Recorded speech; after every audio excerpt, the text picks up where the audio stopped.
Good morning students. In this video we discuss about the parts of a flower. The flower is the reproductive organ of a plant.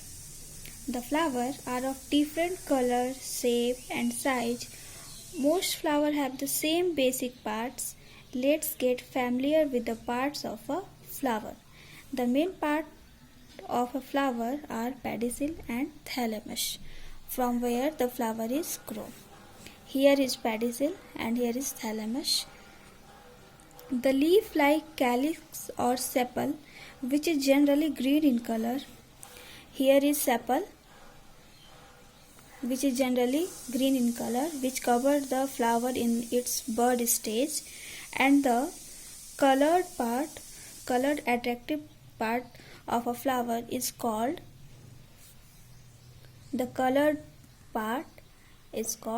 petal or corolla, which attract the various agents of pollination like insects, honeybee, etc. The androecium or stamen and the gynoecium or pistil. The flower is grown on the pedicel.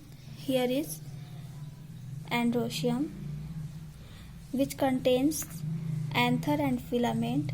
These are the male part of the flower.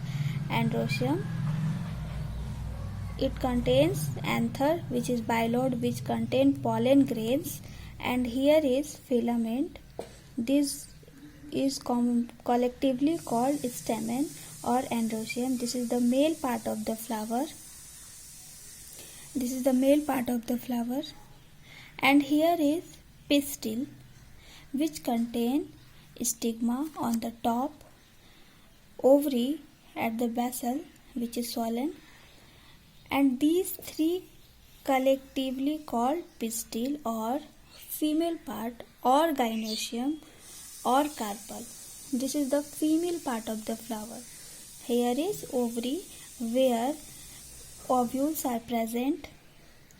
Ovules contains ova, which fertilize with the male gamete, that is called pollen grains, and here is fertilization take place. This is the thalamus, which is the swollen part of the flower.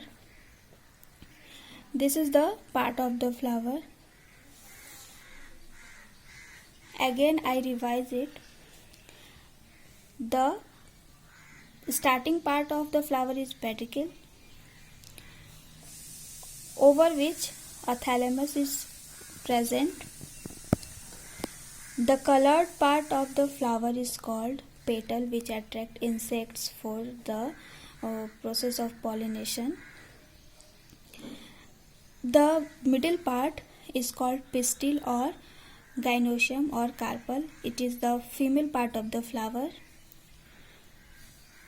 Here anther and filament, which is collectively called stamen or androecium. It is the male part of the flower. In anther there are pollen grains, which is the male gamete. After pollination, pollen grains transfer on the stigma and develops a pollen tube and reaches to the ovary, where is fertilization take place. This is the parts of a flower. Draw it and revise again and again, because this is very important for the examination. The label is most important, because we confuse in the labeling what is gynoecium, what is androecium. So revise again and again. Thank you.